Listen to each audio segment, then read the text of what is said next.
ہر قسم کے روحانی جسمانی مسائل اور وظائف کے لیے پیر اقبال قریشی چینل کو سبسکرائب کریں۔ پیر اقبال قریشی۔ ایک عمل بہت مختصر آپ کو بتا دیتا ہوں۔ دیکھیے، لیلۃ القدر جس نے پا لی وہ سب سے خوش قسمت انسان ہے۔ آج ہم کتنی کوشش کرتے ہیں کہ اللہ ہم سے راضی ہو جائے۔ رمضان کا مہینہ ہے، اس میں اتنا مختصر آپ کو عمل دوں گا کہ اگر آپ یہ عمل کر لیں تو آپ کو انشاءاللہ رمضان کے اندر لیلۃ القدر جس رات بھی ہے آپ کو اس رات کی لیلۃ القدر بھی مل جائے گی اور آپ 80 سال کی عبادت والے اللہ کے ہاں شمار ہو جائیں گے۔ اب وہ اتنا مختصر عمل کیا ہے، عورتیں بھی کر سکتی ہیں، مرد بھی کر سکتے ہیں۔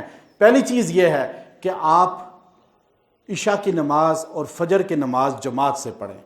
مرد مسجد میں جماعت سے ادا کریں، عورتیں اذان ہوتے ہی گھر میں پڑھ لیں تو جماعت ہوگی۔ آپ نے فرمایا، نبی صلی اللہ علیہ وسلم نے، جو عشاء اور فجر کی نماز جماعت سے پڑھتا ہے اللہ کے ہاں وہ پوری رات عبادت کرنے والوں میں شمار ہو جاتا ہے۔ کتنا آسان فارمولہ ہے۔ دوسری بات آسان، آپ جب سحری کے لیے اٹھتے ہیں، عورتیں سحری بنانے کے لیے، مرد سحری کھانے کے لیے، آپ صرف 5 منٹ نکالیں، وضو کر کے پہلے 2 رکعت تہجد کے ادا کریں۔ 2 رکعت تہجد کے پڑھنے کے بعد پھر آپ سحری کھائیں، سحری بنائیں، آپ 2 رکعت پڑھیں، دعا کریں۔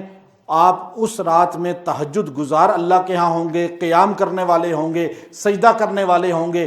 اگر پورا رمضان آپ یہ 2 رکعت پڑھتے رہیں گے، اگر کسی بھی رات کو لیلۃ القدر ہو گئی، اللہ کے ہاں لیلۃ القدر کے عبادت کرنے والے آپ شمار ہوں گے۔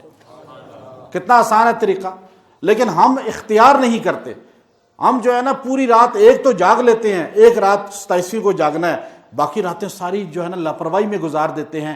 رمضان کی راتیں لاپرواہی کی نہیں ہیں۔ اس رات میں تراویح پڑھنے والا بھی عبادت کرنے والا ہے۔ اس رات میں 2 رکعت تہجد پڑھ لیں، انشاءاللہ عابد کہلائیں گے۔ اللہ ہمیں عمل کی توفیق دے۔ وآخر دعوانا